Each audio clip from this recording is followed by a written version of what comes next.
Kembali lagi di Niat Talk Show, ngabuburit inspiratif ala TCI.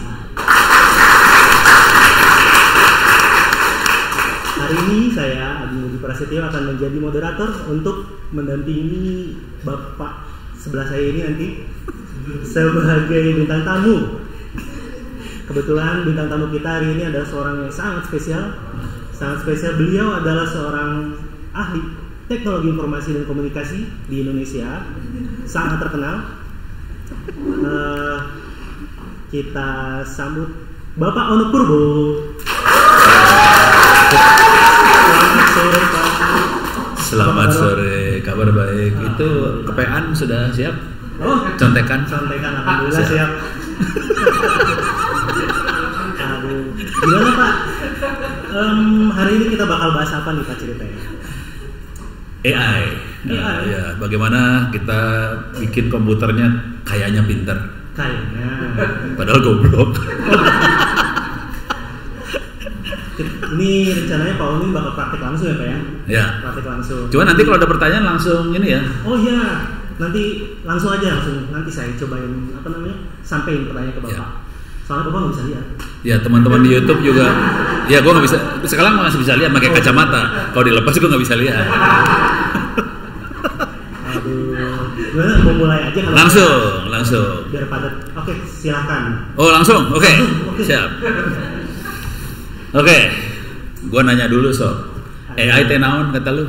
Artificial intelligence. Pak. Iya. Dalam bahasa manusia naon? Bahasa manusianya kecerdasan bobodoan. Ya, siap. Sekarang kita lihat ya. Jadi nanti fungsinya makhluk-makhluk ini fungsinya cuma dua sih sebenarnya. Kita bisa bikin klasifikasi sama kita jadi dukun. Ya. Urusannya dua itu aja. Coba kita lihat sini. Ini contoh pemakaian AI ya. Contoh pemakaian paling sederhana aja ya. Ini kalau kita lihat ke bawah, ini saya lagi buka toko online, nggak usah nyebut merek ya, toko online ini nggak usah nyebut merek. Kalau kita lihat ke bawah ada iklan ban. Ada iklan nih, ada iklan. Pertanyaannya, iklan setiap orang, setiap user sama atau beda? Beda sih. Jago. Kenapa bisa beda? Mampus lu. Kebutuhannya beda katanya. Dia taunya kebutuhan dari mana? Jadi apa yang kita search dicatat ya? Kalau saya searchingnya biasa yang lucu-lucu, iklannya lucu. Kalau Agung searchingnya yang serius-serius kan, iklannya serius bisa. Jadi apa yang kita search dicatat. Terus yang kita beli dicatat ya. Dari situ dia bisa tahu. Itu namanya klasifikasi. Beres ya, ngerti? Klasifikasi. Jadi dia tahu. Oh, ono teh makhluk naon. Nah itu bagian dari AI. Beres ya, udah kebayang ya. Nah sekarang kita coba lihat. Ini karena waktunya cuma 1 jam, gue stres ini sebenarnya sumpah stres gue. Kita lihat yang ini paling gampang mah, Google Map. Semua tahu Google Map kan? Pintar. Sekarang coba kita bikin ini. Iya teh naon namanya? Ini teh apa sih namanya? Lalu lintas ya? Lalu lintas Jakarta ya? Ini kebetulan punten ini di Jakarta. Jakarta lebih menarik daripada Bandung soalnya Jakarta jalan macet, jadi warna-warni kan jalannya ya. Kalau di Bandung kan lancar semua merenya, jadi warnanya hijau. Di Jakarta kan ada yang merah, kuning, hijau, biru, apa segala macam. Ya. Kalau yang warna hijau jalan lancar ya, semua tahu ya. Yang warna orange agak macet, merah itu macet, yang hitam nggak gerak, macet. Pertanyaannya, tahu dari mana? Google, kok jalannya macet? Ayo. Satelit, ya. Dari mana lagi? Dari HP kita. Dari mana? Dari dukun. Dari yang tadi yang HP kita siapa yang ngomong HP kita teh? Yang bener yang sana HP kita. Gitu ya. Jadi satelit, punten Bu, satelit salah. Jadi Google belum kaya. Jadi dia tidak bisa beli satelit sendiri ternyata. Cuman Google pinter, dia bikin Android dipasang di handphone. Mudah-mudahan pada ikhlas ya. Handphone kita lapor ke Google. Jadi laporan itu dia tahu, oh jalan ini macet. Intinya dari ini semua, ini kalau di dunia ini namanya digital ekonomi ya. Sebenarnya salah kalimatnya, bukan digital ekonomi, ekonomi mata-mata. Ekonomi mata-mata, Pak. Tadi toko online memata-matai kita kan, Google juga mata-matain. Jadi semua sebenarnya melakukan mata-mata supaya dia bisa tahu kondisinya seperti apa. Nah, kesalahan Republik ini kurang melakukan mata-mata pada rakyatnya. Jadi program pemerintah tidak tahu, itu politik, nggak usah disebut. Ya udah. Kirain Bapak udah mau politik. Nggak, itu gue lagi ngeledek yang di atas.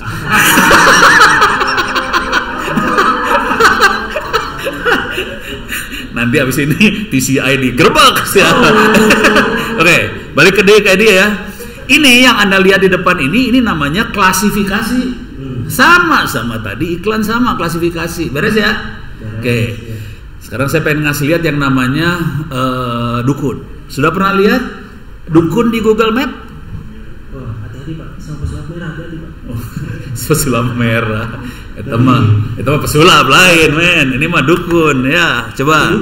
Sudah pernah lihat dukun di Google Map? Udah pernah lihat? Pak Dedi? Belum. Pernah lihat dukun? Belum. Oke, kita akan lihat dukun ya, saudara-saudara. Gampang. Sekarang saya mau kalau ke Bandung susah ya, jauh. Saya Tangerang sama Jakarta aja biar kelihatan dekat ya. Tangerang, Jakarta. Saya pengen jalan dari Tangerang ke Jakarta nih. Nih, rute Tangerang Jakarta ya. Tangerang ke Jakarta. Jakarta. Oke, siap. Dia langsung ngasih saran berangkat lewat mana nih. Oke. Kondisinya sekarang lewat jalur. Nah, yang perlu kita perhatiin baik-baik teh ininya nih. Oke. Ini kelihatan yang warna biru teh lancar ya. Yang warna merah teh macet ya. Oke. Yang warna orange agak macet, ini merah macet. Dia sarannya lewat sini. Oke. Ini berangkatnya sekarang. Normal. Kita Google tahu kondisinya macet karena handphone kita lapor ke Google. Jadi Google memata-matai kita. Sekarang saya pengen ngasih lihat fungsinya, namanya machine learning, AI, deep learning dan sebagainya. Urusannya tadi dua ya, klasifikasi sama dukun. Kalau dukun bahasa kerennya teh forecasting, prediction, itu bahasa keren. Cuman kalau bahasa Indonesia kan garing ya, mendingan pakai kata dukun, lebih menarik. Masuk Pak. Ya. Masuk kan? Ya betul, memang masuk. Pas gua ngomong dukun itu orang kabinet langsung ngamuk. Hah? Dukun, lu gila no? Oh iya, pada zaman dulu pakai menyan, sekarang kita pakai data dukunnya. Oke, sekarang kita berangkat pada ya. Pada hari Selasa jam 16.10. Sekarang ini ya. Sekarang kita lihat perdukunan, kemampuan Google melakukan perdukunan. Saya next nih. Hari Rabu, tolong lihat macetnya sama atau beda? Beda ya, hari Rabu. Beda macetnya ya. Coba kita next lagi hari Kamis. Coba lihat macetnya sama atau beda? Ini yang di sini beda nih, kelihatan berubah nih. Sini juga agak berubah dikit ya. Paling keren mah hari ini Jumat macet ya. Hari Sabtu lancar. Dia ngerubah jalur. Oh, macetnya lebih geblek. Hari Minggu lancar ya. Oh, sama ada macet. Tapi nyatanya berubah. Pertanyaannya, kok Google tahu? Belum kejadian ini teh. Nah, kenapa bisa tahu? Mampus lu pada. Historical data sih kata anak-anak tadi. Jadi histori ya. Jadi kebiasaan hari Jumat jam sekian macetnya di mana itu dari pengumpulan data bertahun-tahun ya. Jadi logika berpikir yang namanya AI, machine learning, deep learning cuman gitu aja. Dia kumpulin data yang banyak, terus dia ngeliat pola kalau hari Senin jam sekian kayak gimana. Biasanya kayak gimana? Iya, gitu aja sih. Jadi AI itu kayak gitu doang sih sebenarnya. Dia kuncinya kita harus ngumpulin data dulu ya. Nah, yang seru nanti di dunia pemerintahan, datanya berbentuk soft copy, hard copy pemerintah teh. Wah, ada yang hard juga sih kalian ya. Iya, banyaknya hard copy ya, yang terutama yang jadul-jadul ya. Kalau kita lagi di audit sama BPK, BPKP kan isinya laporan dokumen satu truk.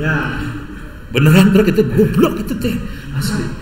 Satu truk dokumen. Terus kalau udah punya dokumen satu truk tuh gimana? Kita pakai AI suruh data entry kan mampus. Tapi nggak apa-apa sih. Kita punya TCI yang bisa data entry satu truk. Tenang, jadi masalah. Jadi kuncinya teh history sebenarnya. Dari history kita bisa lihat pola perilaku, nanti kita proyeksi ke depan. Itu aja sih AI sebenarnya, itu aja. Beres ya? Udah mulai kebayang kan? Ya. Nah, udah mulai kebayang nih ya. Oke. Nah, sekarang saya kasih lihat lagi yang seru. Saya adalah juri kebetulan. Juri Satu Indonesia Award. Ini masih dibuka. Satu Indonesia. Satu minus Indonesia. Indonesia. Ini ya. Ini Satu Indonesia Award. Saya jurinya, salah satu jurinya. Ini ada yang keren sih, ada lupa tahun berapa ada yang keren. Tapi intinya gini, ini udah sekitar 13-14 tahun. Kemudian orang-orang pada masukin ini kunaon lemot si Astra lemot pisan. Udah ini cerita aja, tapi nanti saya kasih lihat makhluknya, satu makhluk ya.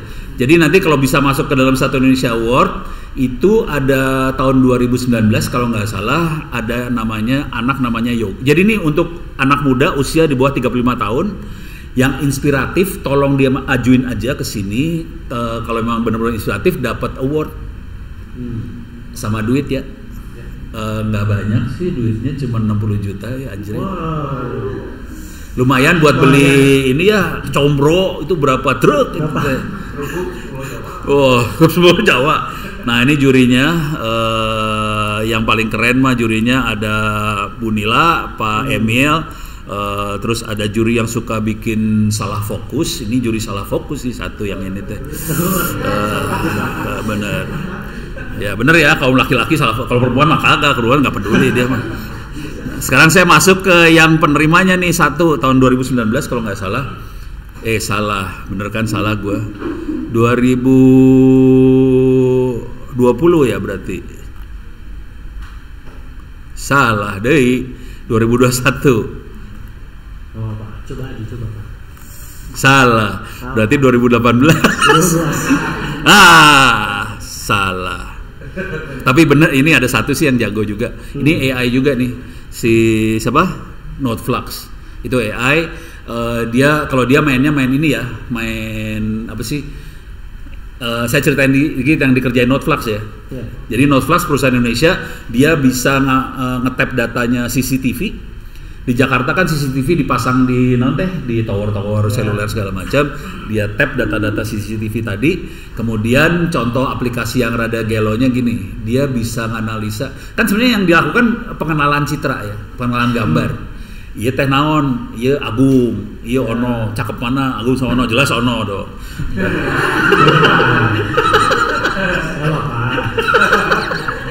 Dia nggak berani ngelawan. Gua depan bagian.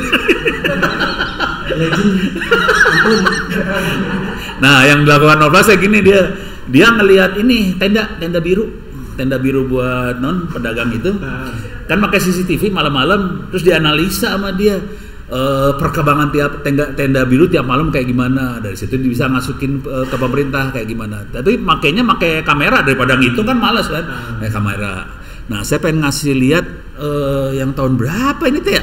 Bentar, gue penasaran. Salah, bukan ini. Bentar. Nah, ini dia ketemu nih keren nih makhluk satu ini. Saya gedein ya. Ini namanya I Gede Merta Yoga Pratama, orang Bali. Namanya juga I Gede Merta, itu orang Bali pisan ya. Yang dia kerjain keren, asli. Kita bisa masuk ke Play Store, playgoogle.com. Oke. Dia teh bikin namanya, kalau Mas Menteri kan bikinnya Gojek ya. Ini dia bikin Fisgo. Oke. Search mana search teh? Oh ini ya, search Fisgo. Oke, dia bikin aplikasi namanya Fisgo. Tapi lu pasti bingung, gue pengen tahu lupa. Nah ini Fisgo. Oke, ini aplikasinya buat. Jadi, nah ini aplikasinya teh buat namanya nelayan. Oke. Ini sekarang bayangin nelayan teh kasihan hidupnya ya. Bayangin nelayan dia harus cari ikan. Untuk nyari ikan dia harus ngabisin bensin. Bayangkan kalau kita bisa bikin aplikasi, nelayan turun ke lautnya kan malam, sore turun ke laut. Aplikasinya ini akan bilang ke nelayan, ikan tuna hari ini ada di sini. silahkan, dan bener langsung dapat. Sekarang gue pengen nanya ke lu pada, gimana caranya aplikasinya si yoga ini bisa tahu ikan tuna ada di mana? Mampus lu. Non? Bohap. Ikan tuna bohap itu Pak. Ngaco. Terus WhatsAppan gue ada di sini. Tabok eta mah. So, kumaha carana? Ayo, keren sih. Ali nih. Ini asli keren. Kunaon? Radar katanya. Pakai radar, salah. Salah ya. Gue yakin lu pada salah semua. Cuaca udah mulai dekat. Cuaca. Jadi Suhu air laut benar. Pertanyaannya gimana si yoga bisa dapat data suhu air laut? Dipasang. Tanya ke BMKG nggak mungkin kan? BMKG kita nggak secanggih itu men. Banyak naon? Banyak burung katanya. Burung, apa hubungannya burung? Hah? Aplikasi cuaca. Nih si yoga pinter. Jadi tolong diingat ya semuanya. Prosesnya semua mata-mata ya. Tolong ingat, semua mata-mata. Bisa mata-mata yang berupa fisik, bisa mata-mata apa yang kita klik segala macam dimata-matain. Dari histori kita melakukan prediksi ke depan, kita melakukan klasifikasi. Yoga juga sama caranya. Cuman dia pinter. Kita masuk ke Google nih ya. Kebetulan BMKG-nya Amerika ngelucurin satelit. BMKG-nya Amerika namanya NOAA. Oke. National Oceanic Atmospheric Administration, dia ngelucurin satelit. Oke. Satelit cuaca, kita lihat gambarnya. Nah, ini satelit cuacanya. Oke. Nah, yang seru dari sini, dia punya data temperatur ya. Surface temperatur. Dia punya data temperatur arus laut sedunia bertahun-tahun. Keren kan? Dan gebleknya yang namanya NOAA itu dilepas datanya gratis. Udah gitu yoga akses ke data itu. Udah gitu dia bisa bikin prediksi dong. Kan dia tahu kira-kira, dia orang kelautan ya, dia bisa tahu oh ikan tuna suka suhu sekian, arah arus kayak gini. Nah, dia prediksi oh kira-kira ikan tunanya ada di sini. Tapi harus pinter. Jadi kita harus pinter banget nih urusannya. Gimana caranya kita bisa dapat data tadi? Nah, si yoga jago. Google jago.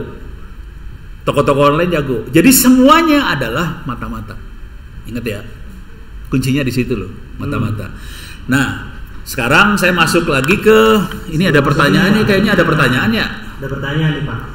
Jadi kan ini ada dari YouTube. Mas Hardianto. Pak mau nanya, dalam penggunaan mesin ini gue yang baca aja ya, lu Mas santai hidupnya ya. Ya.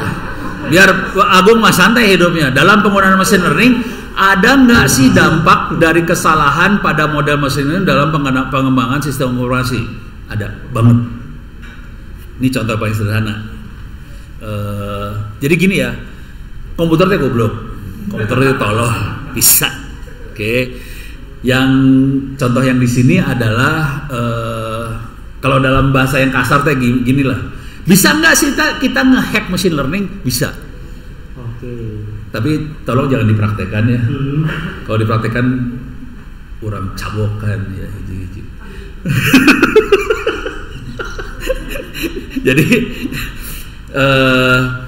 Jadi machine learning itu sangat tergantung pada data. Cara hackingnya machine learning gampang, datanya kita rubah. Kalau datanya kita rubah, hasil prediksinya jadi salah dong. Contoh, ini contoh kita pakai logika aja ya. Pernah ngelihat, coba gue cari dulu di sini ya, di YouTube ya, di Google. Yang orang yang ngegeret handphone banyak teh. Oh iya, yang ngegeret HP banyak, tipu Google Map, gitu ya? Ya. Gitu ya. Kita lihat coba gambarnya ada nggak ya? Mana ya? Yang ini bukan ya? Pokoknya, oh ini. Nah ini contoh paling keren. Jadi Google Map tergantung pada HP kan, data dari HP. Kalau ada orang cukup gila, dia bawa HP yang banyak, HP ini kan jalannya digeret sama orang kan, jadi jalannya lambat. Jadi orang mikir jalannya lagi macet. ketipu langsung. Ya Google mikir sekian banyak orang jalannya lambat gitu. Ya, padahal sih ada orang geret HP. Padahal geret HP sama satu orang. Banyak. Jadi gampang nipunya sih sebenarnya. Jadi nipunya dampak kesalahan dari ini ya udah orang jadi salah, ketipu. Intinya itu aja sih. Dan ini hasil yang machine learning jadi salah itu proyeksinya. Contoh yang lain gini, udah pernah gue nanya dulu ke lu pada. Google perusahaan apa coba? Google perusahaan search engine. Search engine? Perusahaan apa? Perusahaan apa? Mata-mata. Langsung. Jadi kalau udah pernah ngobrol sama orang Google teh perusahaan artificial intelligence. Gitu ya. Konsekuensi dari situ dia bermain sama data banget. Nah, kalau datanya salah ya udah bubar. Jadi ini terjadi juga sama Google Translate. Google Translate kalau kita translate kan kita bisa masukin ini ya. Koreksi perbaikan. Bayangin kalau kita jahat, kita kasih perbaikan yang salah, kacau ntar translate-nya kan. Jadi dia sangat tergantung pada niat baik kita yang buat ngasih data sih sebenarnya. Tapi kita kalau sebagai perusahaan pengen ngasih layanan buat AI, machine learning segala macam, jadi kita sangat tergantung pada data itu. Jadi data itu harganya mahal banget karena dia bisa kita pakai buat dukun. Beres ya. Jadi ini kira-kira jawabannya kira-kira kayak gitu ya. Ada pertanyaan lain? Mau diganti sama siap. Kita lanjut lagi. Oke, sekarang saya akan ngasih lihat pelan-pelan teknik melakukan perdukunan, gitu ya. Klinik digital. Software yang kita pakai namanya Orange. Sekalian saya kenalin, namanya Orange Data Mining. Ini karena waktu singkat gue stres jadi gue langsung cepet aja. Ini kuliahnya free sih sebenarnya. Ada di ini kuliahnya saya kasih tahu dulu ya. Kuliahnya bisa diakses di sini. Ini save dulu. Ini nah ini saya kasih cerita dikit di kampus saya. Saya di kampusnya Institut Teknologi Tangerang Selatan. Kita bikin web namanya opencourse.itts.acid, free. Oke. Dan semua orang bisa ngambil kuliah di situ, bisa dapat sertifikat gratis juga. Alamatnya Open Course. Nah, salah satu yang terkait sama iyalah. Kalau yang ini dari sini ya. Bentar, tadi mana? Wih, jadi hilang. Ini dia. Yang terkait sama ini adalah ini Big Data sama Data Analytics. Jadi ada kuliah Big Data Analytics free, bisa diambil 1 semester. Silahkan ambil. Cuman saya agak nggak berani buat ini. Kalau dilihat di sini ada yang pakai Orange, ada yang pakai R, ada yang pakai Python, ada yang pakai Google Colab, ada yang pakai Keras, ada yang pakai TensorFlow dan sebagainya. Cuman untuk kuliah ini saya cuman baru berani ngasih yang Orange-nya aja. Soalnya kemarin saya cobain yang lain, mahasiswanya pingsan. Lihat.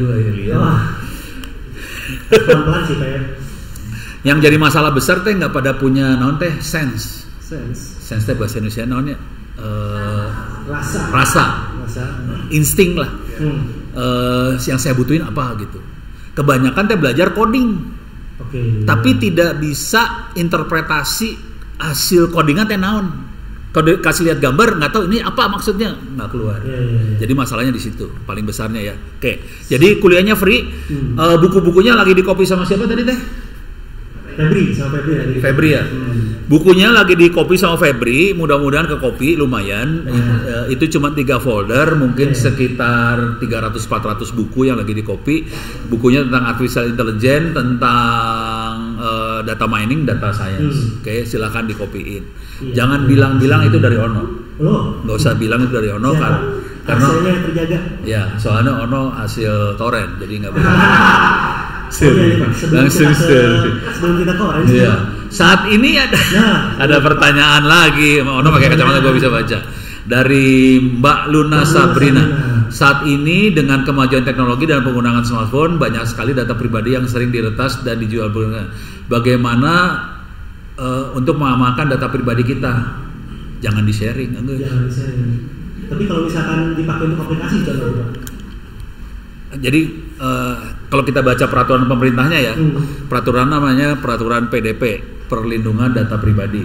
Di peraturan itu jelas eksplisit kita akan kena denda dan masuk penjara kalau kita memperjualkan data pribadi. Kalau kita mengeksploitasi data pribadi, kalau kita memalsukan, dan paling mahal ya. Kalau nggak salah dendanya sekitar berapa ya? Berapa ratus M gitu ya, 800-an M lah. Ya.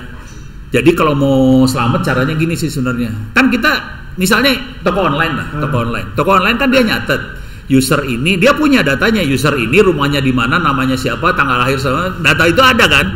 Dan dia punya data user ini beli apa segala macam ada. Oke.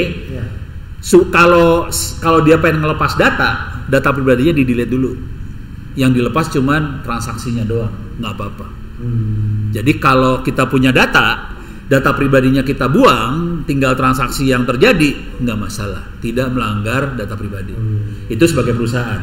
Sekarang sebagai orang biasa, nah masalah paling besar orang biasa bukan perusahaan. Kalau perusahaan mah gampang, udah pada ngerti, pada nggak mau masuk penjara soalnya perusahaan. Kalau orang biasa kita masukin kata kunci yang sederhana aja ya, IKTP. Itu kan kata kunci biasa kan, IKTP, kartu keluarga, kata kunci biasa. Sekarang kita masukin ke gambar, halus. Gambar ya. Ini gambar IKTP, bagus ya? Semuanya transparan, terbuka, kita bisa ngelihat nama orang, gambar semua lengkap. Bagus ya. Ya itu bangsa Indonesia emang sangat suka sharing data pribadi, ya sudah selamat. Berbagi data pribadi. Ya. Ini masalah paling besar sih sebenarnya. Jadi itu tadi pertanyaannya, bagaimana cara mengamankan data pribadi? Ya lu jangan sharing, guys. Gitu. Cuman, nah ini cerita bisa panjang ya, karena orang banyak kadang-kadang nipu. Jadi kadang social engineering ditipu. Misalnya, Anda dapat hadiah, tolong kirim kopi KTP-nya ya, udah selamat. Padahal pengen hadiahnya. Ini dari Mbak Tania, Pak mau tanya dong, gimana menerapkan machine learning yang dapat mengubah kehidupan manusia? Wah, general. Mengubah manusia. Mengubah kehidupan. Contoh paling sederhana mah tadi, ini contoh yang paling sederhana mah tadi ya. Nih, Google Map. Kalau anda lagi jalan sekarang, pakai Google Map nggak sekarang teh? Iya sih. Iya. Walaupun kadang-kadang salah jalan ya. Ya, tapi itu mah.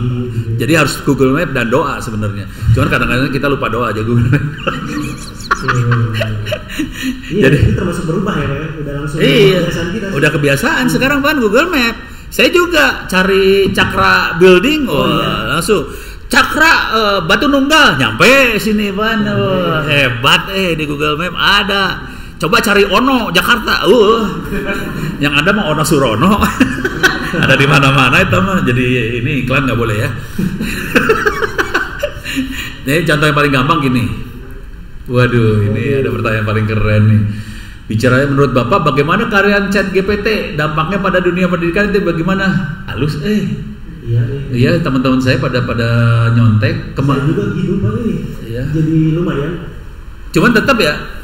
Nih, gue kasih contoh ChatGPT. Tapi dari satu sisi bagus. Pada tahu ChatGPT semua kan ya? Udah tahu kegoblokannya dia nggak? Nih ChatGPT, masuk aja ya. Kita lihat yang kacau dari ChatGPT. Jadi semua yang namanya AI machine learning tergantung training data yang dikasih ya. Oke. Sekarang saya ChatGPT, kita nyari standby. Oke, siap. Oke, login, kudu login ya. Oh ya, gue belum login, pakai Google. Oke, ini soalnya baru diinstal browsernya tadi atas permintaan. Tadi teh? Cepi ya. Ya berhubung tadi ini komputer baru diinstal. Oke, saya udah masuk. Ini apa next? Next ya. Ini next lagi. Ini dan. Oke, coba cari siapa Ono Purbo. Ayo, kira-kira jawabannya siapa? Hah? Masa nggak bisa? Masa sih? Nggak bisa? Ahli teknologi. Hah? Ini bisa? Bisa tuh. Mungkin dari ada datanya juga ya, kan makanya bisa. Oke. Coba regenerate response ya. Coba gue suruh regenerate dulu ya. Gue pengen lihat yang salahnya. ini boleh bener kemarin salah dulu gue. Sekarang jadi bener Datanya itu, Pak. Tapi emang kata orang-orang juga emang secara garis besar bagus, cuman yang detailnya ada yang salah aja sih. Iya, gitu. tergantung training datanya. Tempat tinggal Onowe Purbo ya. Waduh. Kalau beneran ada tuh gimana Pak tuh? Oh, nggak ada. Dapat ya. Nih, tapi dia udah mulai bener kemarin goblok dia. Jadi kemarin kejadiannya teh Ono adalah ya pakar IT. Padahal yang bilang pakar IT mah wartawan, bukan Ono. Ono kan nggak pernah ngomong gitu ya. Wartawan bilang pakar IT. Yang lahir di Jogja, lulusan UGM men. Wah. Nafsu orang Ono yang mana? Ya, Ono yang namanya Rosuryo. Ternyata mereka lebih suka sama orang Jogja daripada orang Bandung. Aku mah ya Bandung enakan bisa. Jadi itu kejadiannya, makanya saya senang gitu. Tapi kalau menurut saya sih bagus ChatGPT buat cari contekan. Buat cari contekan? Enggak, ya di statistik sih bagus, tapi tetap kita harus sadar bahwa dia juga komputer, tergantung training data yang dikasih ya.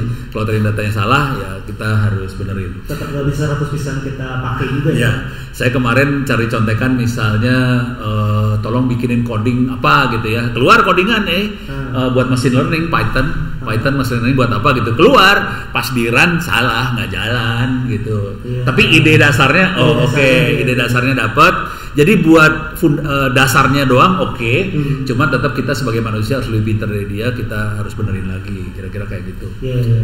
Jadi untuk juga penelitian juga apa-apa ya. Jadi dia dapat garis besarnya, dia kembangin aja. Soalnya bangsa Indonesia paling susah teh kalau buat cari kata-kata waktu nulis. Oh iya. Ya kan? Udah tau lah saya kelakuan bangsa ini mah udah ketahuan. Seru bikin laporan pasti nggak keluar kata-kata apa, nggak keluar, udah pakai ChatGPT dulu, udah gitu kita kembangin dari situ. Jadi kita laporannya jadi bagus pisan, kayaknya kita pinter kan, gitu kira-kira. Asal dikembangin lagi ya, asal nggak mentah-mentah. Wih, banyak pisan ya tanya dari YouTube, nggak apa-apa nih tanya jawab gini ya. Nggak apa-apa ya, tapi saya pengen punya waktu buat nanti ngasih lihat Orange juga. Orange ya, oke. Ini saya jawab dulu bentar. Ini Bapak nih Erialda Budiono. Pak, kenapa ya kalau kita lagi bahas sesuatu topik dengan teman suka tiba-tiba muncul Instagram dengan topik tersebut, mohon pencerahan. Muncul iklan dengan topik itu. Jangan khawatir, itu kejadian bukan hanya Instagram, hampir semua media sosial kayak gitu caranya. Jadi semua media sosial hidup dari iklan. Sekarang gimana caranya supaya iklan yang kita kasih presisi, sesuai dengan apa yang kita suka. Konsekuensinya media sosial akan melakukan mata-mata terhadap apa yang kita obrolin, kita lakuin. Dan kadang-kadang waktu dia melakukan mata-mata, dia kadang-kadang tidak etis. Dia melakukan mata-mata apa aja, pokoknya yang berhasil. Contoh paling gampang gini. Lagi puasa nggak boleh banyak ini ya. Haus tapi nggak bisa minum. Jadi contoh yang paling gampang gini ya. Pada pakai WhatsApp, pada senang dengan WhatsApp. Nah sekarang gini caranya, coba bikin grup baru. Pakai WhatsApp bikin grup baru, obrolin sesuatu yang nggak pernah kita obrolin sebelumnya. Misal kita ngobrolin tentang anak. Tadinya nggak pernah kita bikin grup soal anak, ngobrolin anak aja, ngobrolin tentang rumah, obrolin rumah aja, real estate segala macam. Lihat iklan yang ada di Facebook, sama. Jadi artinya apa? Obrolan kita di WhatsApp dimonitor, dimata-matain. Jadi intinya sederhana sih, yang namanya digital ekonomi mereka selalu berusaha supaya tepat sasaran iklannya. Sah sih, cuman cara dapetin datanya kadang-kadang tidak etis, itu aja. Itu sebenarnya agak melanggar PDP. Beres ya? Oke. Kita materi dulu ya. Saya akan nerusin materi yang ini. Ini kejadiannya yang minta adalah teman-teman BPKP sama BPK. Dua-duanya adalah badan untuk audit pemerintah. Selama ini mereka ngauditnya ngaudit kwitansi. Sekarang dia pengen ngaudit program pemerintah jalan apa enggak. Caranya gimana biar tahu program pemerintah jalan apa enggak? Selain kwitansi, dia akan ngelihat komentar orang di media sosial segala macam. Cuman masalahnya ini akuntan-akuntan publik tewas kalau suruh ngelihat namanya media sosial. Jadi, tapi kira-kira ide dasarnya gini nih, ide dasarnya. Ini dokumennya ada di web ya, bisa diambil juga. Kalau pengen ngopi ya silakan email saya juga, ntar saya kasih lah. Tapi ini dasarnya sama semua. Mau yang namanya kabinet, republik, presiden, menteri, CEO, CTO, startup segala macam, logikanya semua sama kayak gini. Jadi di sini ada apa istilahnya stakeholder, nasabah, konsumen segala macam. Jadi ini adalah konsumennya. Dan kita melakukan mata-mata dari konsumen tadi. Mata-matanya bisa lewat sensor, lewat nyatet dia masukin posting apa, semuanya dikumpulin dalam bentuk big data. Cuman big data yang paling blow on ya file Excel lah, kira-kira kayak gitu ya. Okay. Nah ini semua dianalisa sama data scientist. Oke, outputnya 2. Klasifikasi sama forecasting sama dukun. Nah ini dikasihin ke presiden, menteri dan sebagainya supaya balik lagi ke ujung sebelah sana menjadi user experience, user customer journey segala macam. Kalau buat presiden ya mereka pengen supaya program pemerintah sesuai dengan keinginan rakyat. Sama semuanya teh sama. Yang jadi masalah mungkin kalau orang swasta mah oke, kita butuh data scientist. Saya pernah ngobrol sama teman-teman LKPP teh yang bikin LPSE. LPSE adalah pengadaan barang untuk pemerintah ya. Konsekuensinya dia punya data dong. Pemerintah beli apa aja. Konsekuensinya dia butuh melakukan perdukunan. Kira-kira tahun depan program yang perlu dilakukan apa aja. Kira-kira pemerintah butuh apa aja. Dia butuh data scientist. Nyari 3 orang. Berbulan-bulan nggak dapet. Jadi ini masalah paling besarnya di makhluk yang ini. Paling besar. Ini besar banget karena di kampus nggak diajarin, jarang kampus yang ngajarin. Kampus kebanyakan ngajarinnya coding programmer ya. Kampus yang di sisi lain kampus ngajarinnya statistik. Tapi kampus jarang kampus yang ngajarin gimana caranya nganalisa data, gimana jadi dukun dari data itu. Contoh nyatanya kalau itu. Iya, contoh nyatanya jarang. Nah ini tantangan buat kita semua ya. Jadi kalau kedepannya perusahaan apapun, pemerintah apapun, kalau mau lancar di depannya, dia harus tahu ke depan apa yang terjadi kan. Selama ini kan pakai menyan. Nah sekarang kita berubah dari menyan jadi ini. Jadi dukun. Beres ya. Jadi siklusnya kira-kira gini. Ini pentingnya data science. Saya masih punya waktu 15 menit deh. Liar orang Sekarang saya ngasih lihat program yang namanya ini yang saya beneran ajarin di kampus. Ini softwarenya namanya Orange. Kalau kita jalanin Orange, programnya bentuknya kayak gini aja. Ini saya kasih lihat, saya klik sembarangan aja ya, open. Nah ini dia banyak contoh apa sih namanya? Contoh program. Ini yang Anda lihat depan ini teh program. Ini teh program. Programnya segoblok kayak gini programnya. Tapi lu nggak bisa lihat ya? Nggak bisa. Lu harus ke sebelah sini buat lihat kasihan deh lo.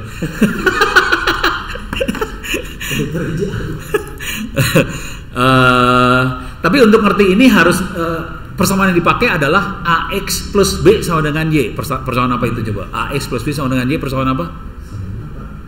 AX plus B sama dengan Y persamaan apa itu? Pelajaran SMA. AX A kali X plus B sama dengan Y persamaan apa? Aljabar, iya, persamaan linear. Ini bener dia. Tuh, Ben lu pinter. Wah. Jadi persamaan dipakai persamaan linear. Cuman kita akan nyari A sama B-nya, X sama Y-nya adalah variabelnya ya. Nah ini kalau kita lihat di sini ini X-nya nih. Oke, sepal, petal segala macam X-nya. Ini kita buat analisa ini ya. Tapi waktu gue cuma 15 menit, gue akan fokus ke yang lebih seru aja ya. Ini ngasih lihat ininya ya. Jadi ini X-nya itu bisa gue kasih lihat bentuk datanya seperti apalah. Datanya saya kasih gini, ini saya kirim ke sini datanya, saya bisa lihat datanya.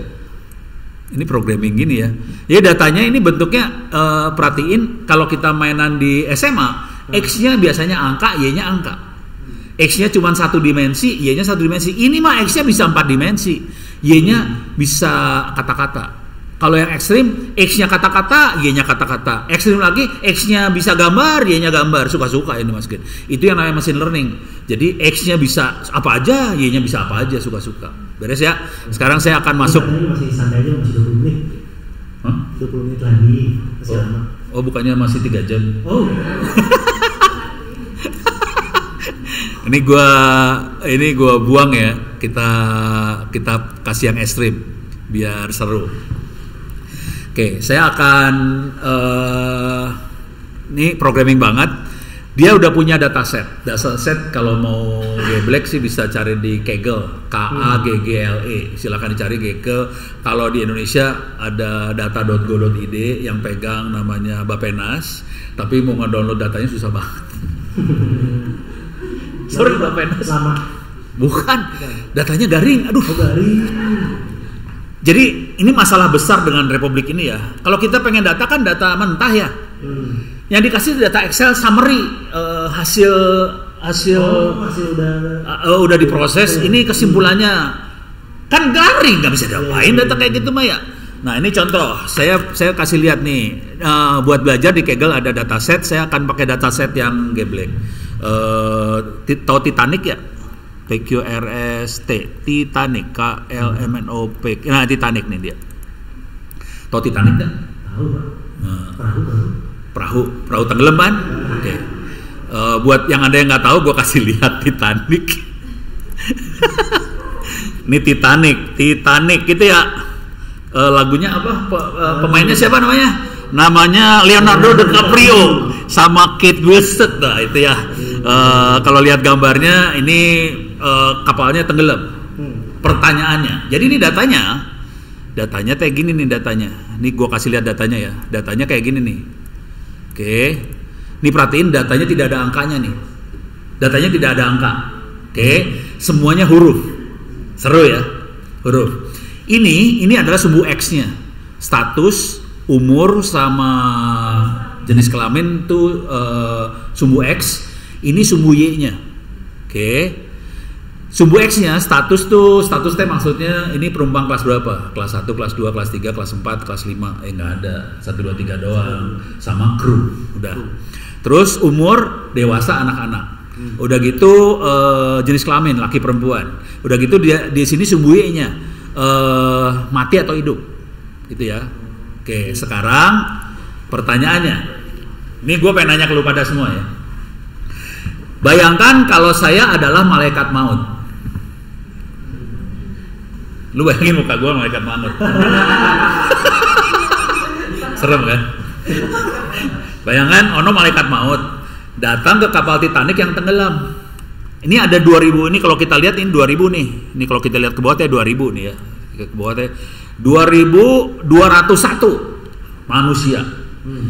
Dia harus ngasih putusan, mana yang gue matiin, mana yang gue hidupin kan ya? Ya kan? Malaikat maut datang ke kapal yang mau tenggelam. Harus dia ngambil putusan, lu mati, lu hidup, lu mati, lu hidup. Parameternya adalah status, umur, jenis kelamin. Pertanyaannya, malaikat maut datang, waktu dia ngambil putusan, parameter apa yang dipakai buat ngambil putusan doang? Yang mana yang duluan yang parameter mana yang dia pakai buat matiin orang? Status, umur, atau jenis kelamin? Yang mana? Umur. Yakin umur ya? Yakin umur ya? Yakin umur ya? Oke. Sekarang kita pakai machine learning. Keren. Kalau ini namanya decision support system. Dalam bahasa kerennya adalah bahasa Indonesia namanya decision teh keputusan, support pendukung. Pendukung keputusan. Ya, sistem pendukung keputusan. Jadi bagaimana kita bikin sistem untuk mendukung keputusan malaikat maut. Tapi nanti di sisi lain kita bisa juga bikin sistem mendukung keputusan Pak Jokowi. Kapan dia harus turun, kapan dia harus enggak. Sorry, itu dia ralat. Enggak.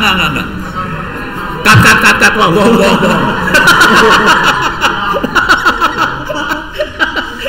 Bercanda Pak Jokowi, punten. Nih ya, udah. Soalnya dia setahun lagi Pan ya udah. Ngotot. Oke. Dari data ini kita mau ngetes. Nah, di machine learning banyak algoritma ya. Ada tree, ada random forest, ada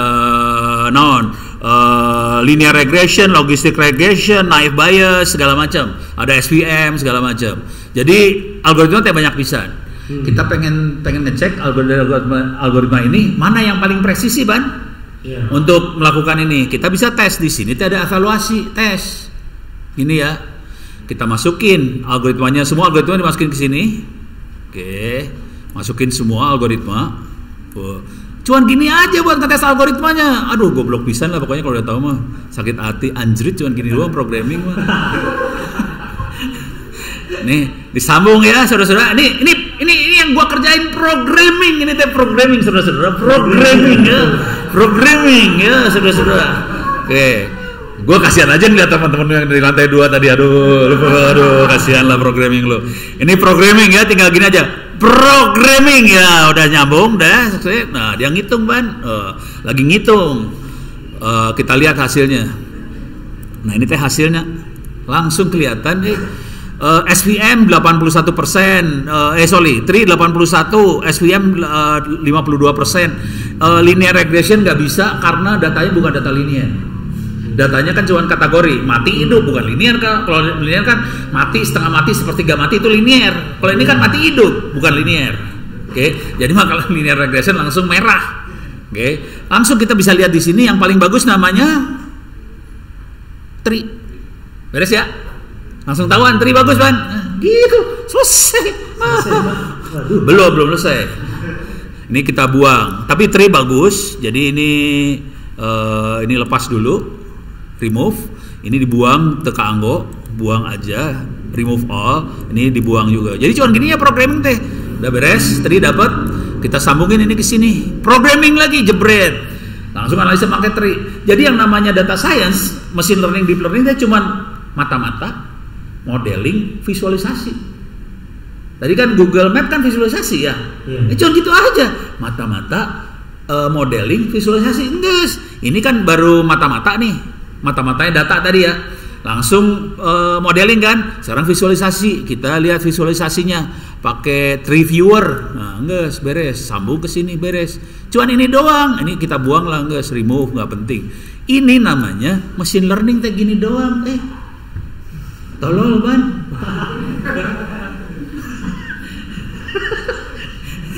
Udah siapa data saya di atas.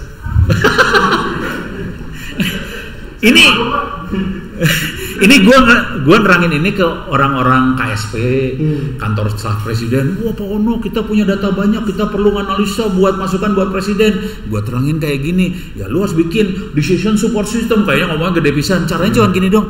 Cuma gitu aja Bono. Kurang keren Bono. Ya udah, yang penting duitnya banyak aja udah.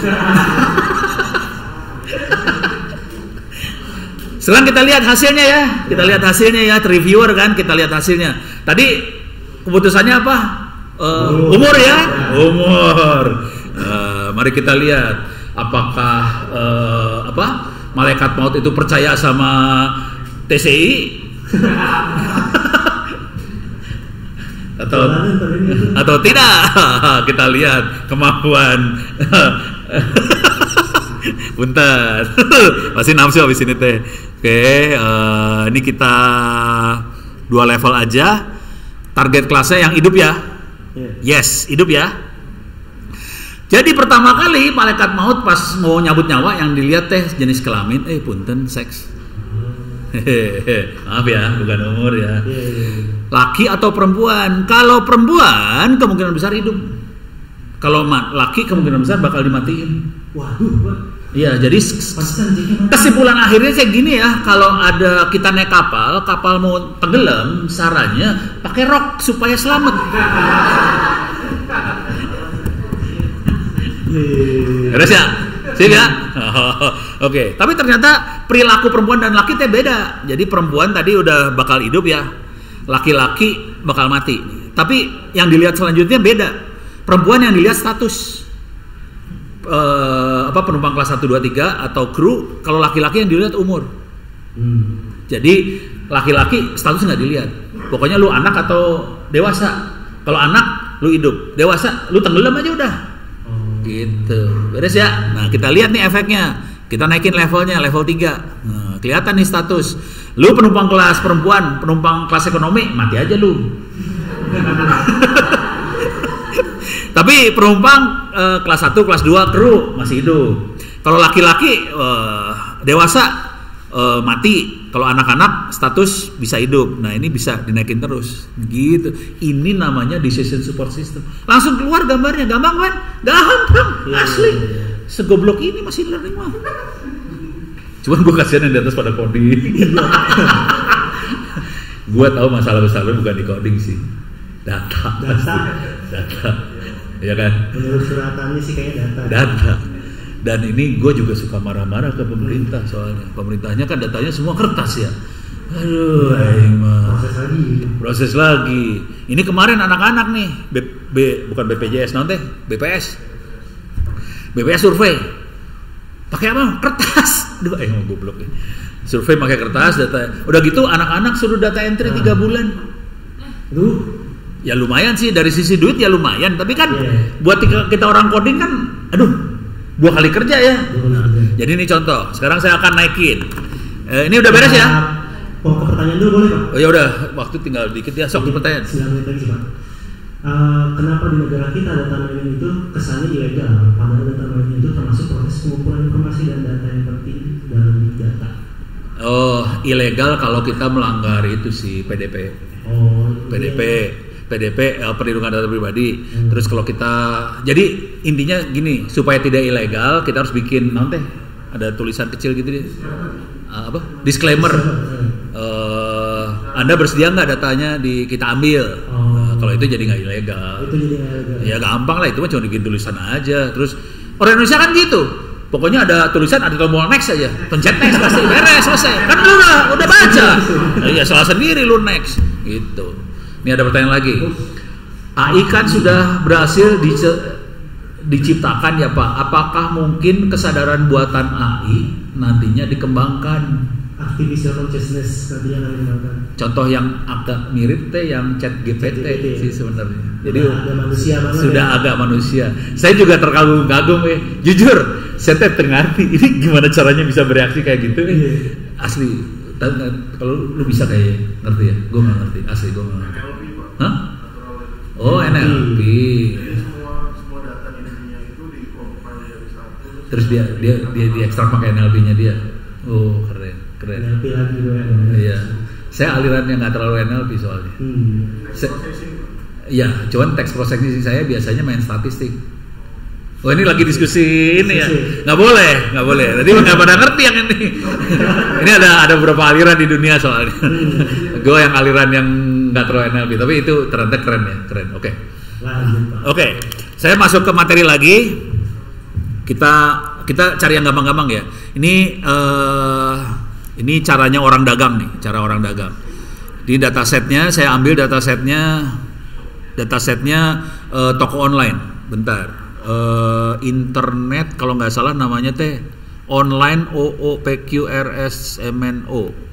online retail. Oke, ini online retail ya. Saya ngasih lihat datanya saya kasih lihat. Datanya sih kayak data toko online kayak gini nih, data toko online. Ini data toko online ya.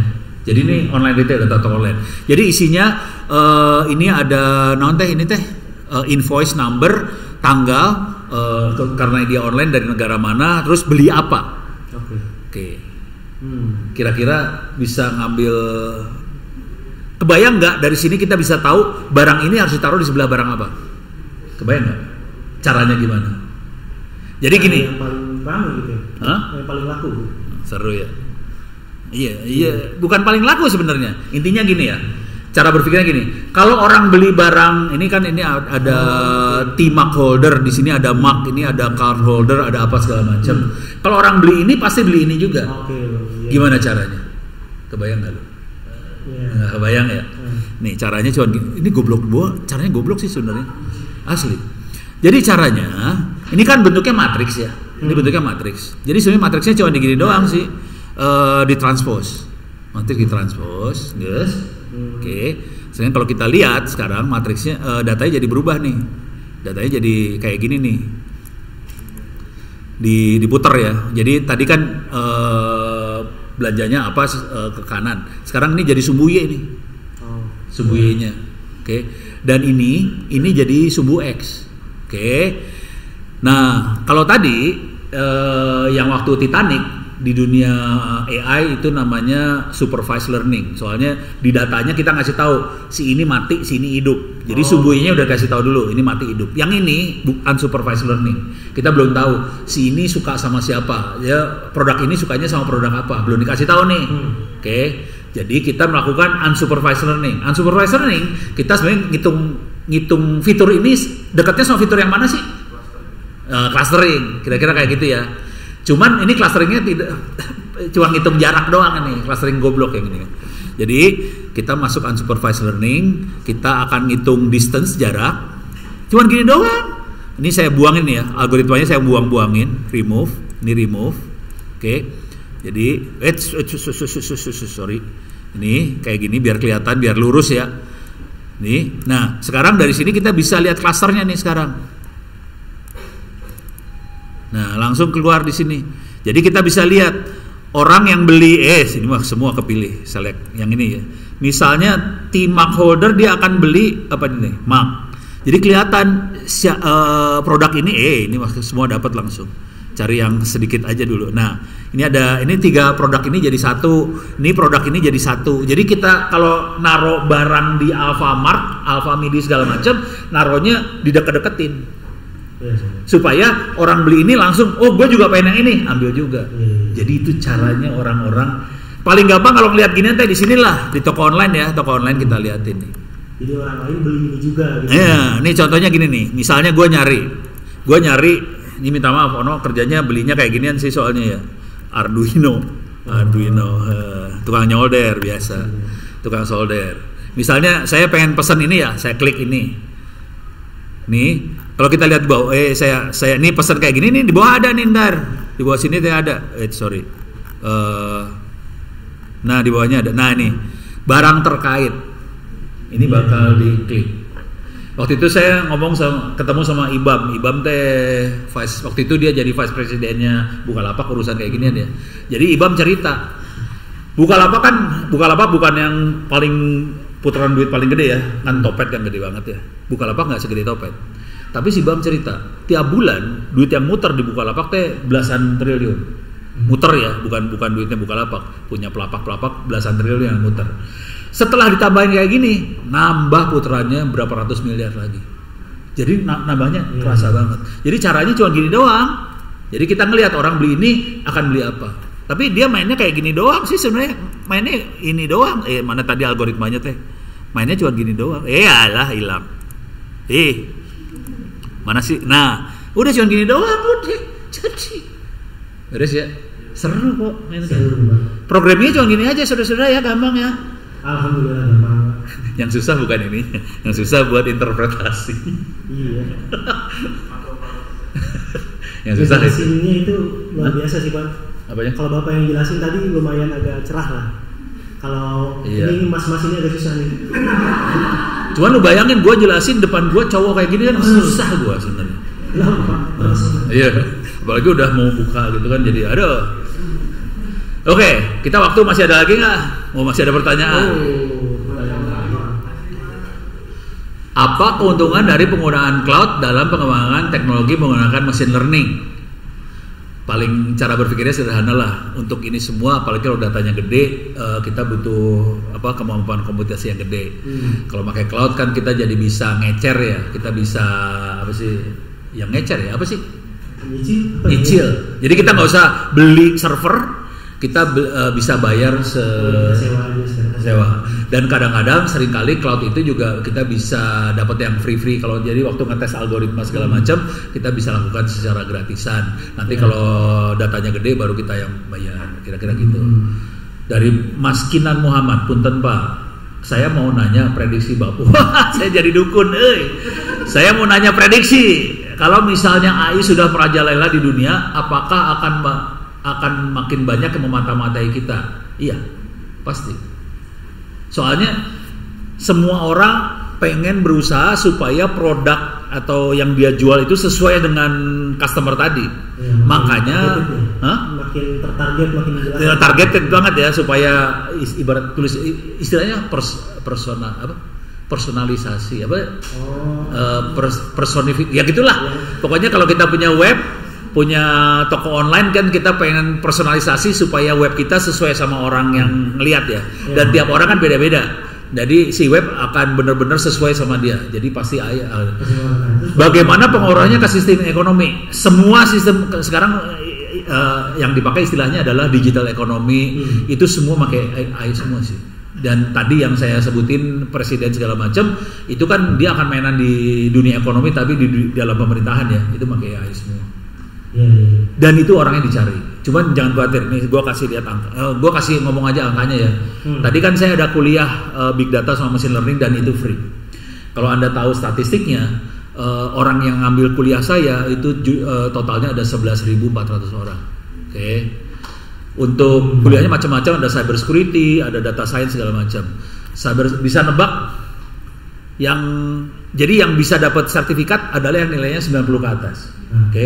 Untuk cyber security 11.400 orang yang bisa lulus dapat 90 ke atas berapa orang?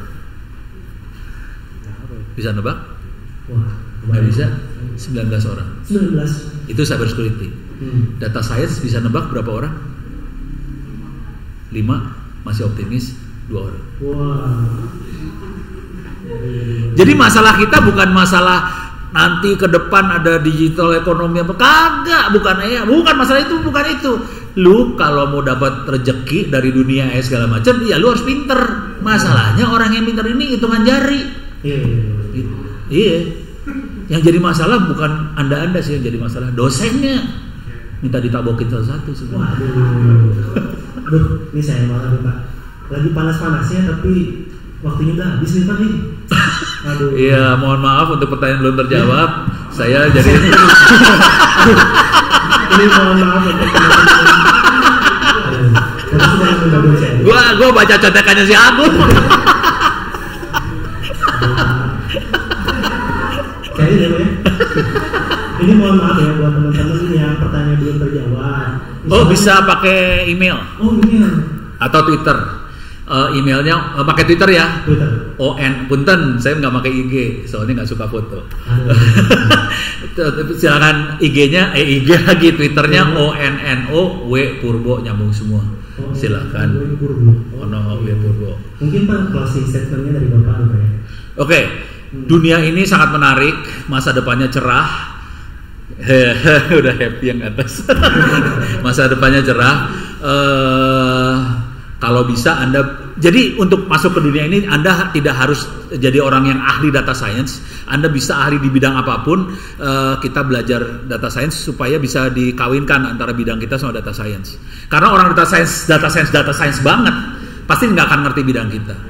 Jadi kita tetap butuh orang yang ngerti bidang kita, punya perkawinan dengan data science, dan itu harganya akan mahal. Kalau Anda menguasain hanya ilmu Anda aja, harganya misalnya 100 juta sebulan, ditambah data science, mudah-mudahan harga Anda bisa 200 juta sebulan. Setelah itu Anda bisa langsung pensiun dan nggak usah bisa ongkang kaki. Saya doakan supaya semua sehat, semua lancar, karirnya oke, amin. Terima kasih banyak ya Pak. Sama-sama. Alhamdulillah kita sudah selesai. Sampai jumpa lagi di Dunia Talkshow episode berikutnya ya. Assalamualaikum warahmatullahi wabarakatuh. Waalaikumsalam. Stres. Bungkus.